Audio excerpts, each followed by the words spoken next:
हाय दोस्तों, आज हम बात करेंगे एक ऐसे स्टार्टअप फाउंडर की जिसे इंग्लिश बोलने में बहुत परेशानी होती थी इस समय में, और आज उन्होंने एक हजारों करोड़ का बिजनेस एम्पायर तैयार कर लिया है। हम बात करेंगे पेटीएम के विजय शेखर शर्मा की। दोस्तों, विजय शेखर शर्मा का जन्म अलीगढ़ यूपी के एक छोटे से गांव हरदुआगंज में हुआ था। उनके पिता एक टीचर और उनके दादाजी एक वैद्य थे। उनकी फैमिली असल में मथुरा से बिलोंग करती थी और कुछ काम के वजह से उनके पिता को मथुरा छोड़ के हरदुआगंज आना पड़ा। हरदुआगंज में ही विजय ने अपनी सारी स्कूलिंग की। विजय बचपन से ही बहुत इंटेलिजेंट थे, इसीलिए जब विजय को स्कूल में एडमिशन के लिए ले जाया गया तब उनके इंटेलिजेंस को देखकर स्कूल टीचर ने उनका एडमिशन डायरेक्ट सेकंड क्लास में करा दिया और उन्होंने वहीं से पढ़ाई की। बाद में जहां नॉर्मली बच्चे क्लास 10th नॉर्मली 15 साल में पास करते हैं, विजय ने 13 साल में ही 10th पास कर ली और विजय ने क्लास 12th 15 साल की उम्र में पास कर ली।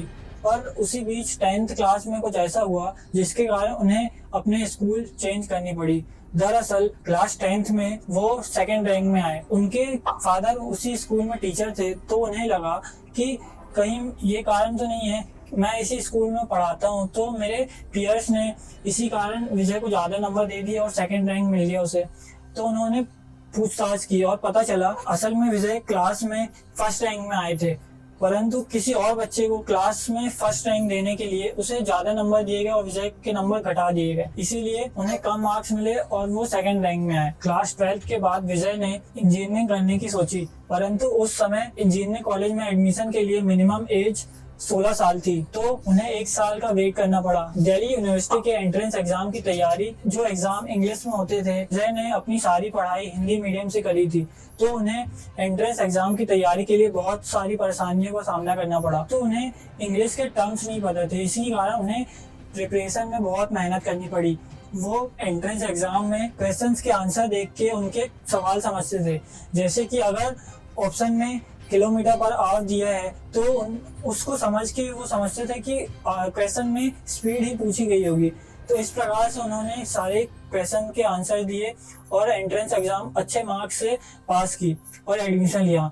और यहीं से उनका सामना इंग्लिश से शुरू होता है। जो विजय स्कूल में बहुत ही इंटेलिजेंट थे और फर्स्ट बेंचर थे, उन्हें टीचर के सवाल समझ में न आने के कारण धीरे धीरे बैक बेंच में बैठना पड़ा और एक समय ऐसा आया जब विजय क्लास से बाहर निकाल दिए गए और उसके बाद से ही उनका प्रोग्रामिंग और कंप्यूटर से सामना हुआ।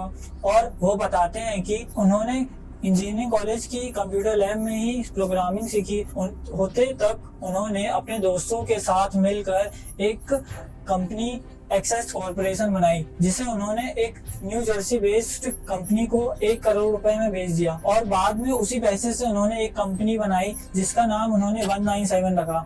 वो कंपनी भी उन्होंने अपने दोस्तों के साथ मिलकर बनाई थी। कुछ समय बाद उनके दोस्त कंपनी को छोड़कर चले गए और 197 अकेले विजय शेखर शर्मा चलाने लगे, ऑपरेट करने लगे। उसके बाद उन्होंने 197 से बहुत सारे सर्विसेज प्रोवाइड करना स्टार्ट की, जैसे कि मीडिया, ऑडियो, वीडियोस इत्यादि प्रोवाइड करना स्टार्ट किया। वह इसके लिए टेलीकॉम ऑपरेटर जैसे कि एयरटेल, आइडिया, वोडाफोन से टाई अप करते थे और बाद में उन्होंने बहुत सारी ऐसी सर्विसेज एयरटेल के साथ मिलकर प्रोवाइड करनी स्टार्ट की, जैसे कि ज्योतिषी और राशिफल। 197 नाम के बारे में विजय बताते हैं कि दरअसल उस समय BSNL की एक फोन डायरेक्टरी हुआ करती थी, जिस पर कॉल करके आप BSNL के कस्टमर्स के नाम और एड्रेस जान सकते थे। उसी नाम को लेकर उन्होंने अपनी कंपनी का नाम 197 रखा, क्योंकि जो पहली सर्विस 197 ने प्रोवाइड करनी स्टार्ट करी वो एयरटेल की फोन डायरेक्टरी थी। उन्होंने एयरटेल के सारे डाटा से उनके कस्टमर के नाम और एड्रेस प्रोवाइड करना स्टार्ट किया और धीरे धीरे ये कंपनी प्रॉफिटेबल हो गई। बाद में अच्छा खासा प्रॉफिट जनरेट करने के बाद उन्होंने सोचा कि इसे कहीं री इन्वेस्टमेंट करनी जरूरी है, तभी ये जो पैसा है वो ग्रो करेगा। तो उन्होंने नए नए आइडियाज और स्टार्टअप ढूंढने स्टार्ट करे और उसके सिलसिले में उन्होंने वर्ल्ड टूर स्टार्ट किया। वो दूसरी कंट्रीज में जाते और वहाँ से उनके स्टार्टअप आइडियाज ढूंढते और सही लगने पर उन पर इन्वेस्ट करते। एक समय बाद उनकी इन्वेस्टमेंट वो भी अच्छा खासा रिटर्न जनरेट करने लगी। तो ऐसी टूर पर वो एक दिन चाइना में गए और चाइना में सुपरमार्केट में उन्होंने कुछ ऐसा देखा जो देखकर उन्हें पेटीएम का आइडिया आया। दरअसल सुपरमार्केट में उन्होंने कैश काउंटर में बहुत लंबी लाइन देखी और वो लाइन बहुत जल्दी जल्दी घटती जा रही थी। तो उन्होंने सोचा ऐसा क्या हो सकता है कि इतनी लंबी लाइन और कुछ मिनटों में खत्म होती जा रही है। जैसे ही वो कैश काउंटर के पास पहुंचे तो उन्होंने देखा कि कैशियर के पास एक स्कैनर था और एक कंप्यूटर था, जिस स्कैनर की मदद से वो कस्टमर के पास दिखाई दे रहे क्यूआर कोड को स्कैन करता और पेमेंट हो जाती। ये कैशलेस पेमेंट को देखकर उन्हें आइडिया आया कि क्यों ना ये कैशलेस एक्सपीरियंस इंडिया में भी प्रोवाइड कराया जाए। और जब उन्होंने ये आइडिया अपने बोर्ड मेंबर के पास रखा तब उन्होंने इसे डिनाई कर दिया, इसे मना कर दिया।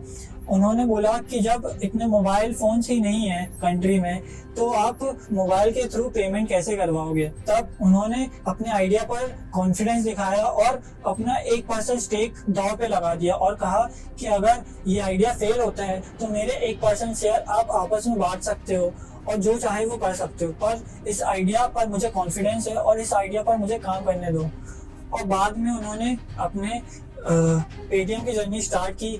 पेटीएम के थ्रू उन्होंने फर्स्ट पेमेंट स्टार्ट किया। उसके बाद उन्होंने 2014 में वॉलेट की सर्विस स्टार्ट की और उसके बाद उन्होंने ई-कॉमर्स, पेमेंट, टिकटिंग और ऐसे बहुत सारी सर्विसेज प्रोवाइड करनी स्टार्ट की। आज के डेट में पेटीएम के पास खुद का बैंक लाइसेंस है। विजय का ये विजन है कि अगले 10 सालों में वो इंडिया में 50 करोड़ लोगों के बैंक अकाउंट्स ओपन करे और उनको बैंकिंग सुविधाएं प्रोवाइड कराएं। तो इसीलिए इसके साथ में उन्होंने छोटे छोटे वेंडर्स को छोटे छोटे लोन्स 1 दिन 2 दिन के देने भी स्टार्ट किए हैं और इस तरह से बहुत सारी बैंकिंग सुविधाएं उन्होंने कस्टमर्स को प्रोवाइड करानी स्टार्ट की है। और पेटीएम के विजन पर विजय कहते हैं, हमारा विजन है कि एक समय में पेटीएम एक इंटरनेट कॉन्ग्लोमरेट बने, सुपर ऐप टाइप का मॉडल बने जिसमें एक ही ऐप में सारे सर्विसेज, इंटरनेट सर्विसेज प्रोवाइड कराई जा सके। तो ये आइडिया है पेटीएम के पीछे विजय का। विजय स्टीव जॉब, जैक मा और मासायोशी सान को अपना आइडल मानते हैं और जिसमें से 2 लोगों ने, जैक मा और मासायोशी सान सॉफ्टबैंक के, उन्होंने पेटीएम में इन्वेस्टमेंट भी कर रखी है। और इंडिया के बहुत जाने माने और रिस्पेक्टेड बिजनेसमैन रतन टाटा ने भी पेटीएम में इन्वेस्टमेंट करी हुई है। जैक मा सोई मीटिंग को विजय एक लाइटिंग शो साउंड की तरह मानते हैं और वो कहते हैं कि जैक मा सोई मीटिंग एक लाइटिंग शो साउंड थी क्योंकि उन्होंने उस मीटिंग में अपना सारा इमोशन स्टोरी जैक मा के सामने रखी और जिससे रिलेट करते हुए ही जैक मा ने 25% स्टेक लेते हुए $750 मिलियन विजय की कंपनी पेटीएम में इन्वेस्ट किए और 25% स्टेक लिए। अपने स्ट्रगल के दिनों में विजय के लिए 2 कप चाय पीना भी बहुत बड़ी बात हुआ करती थी। उस समय जब विजय के पास बस लेने के लिए पैसे नहीं हुआ करते थे तब विजय 14 किलोमीटर पैदल चलकर अपने ऑफिस जाया करते थे। एक ऐसा भी दौर आया जब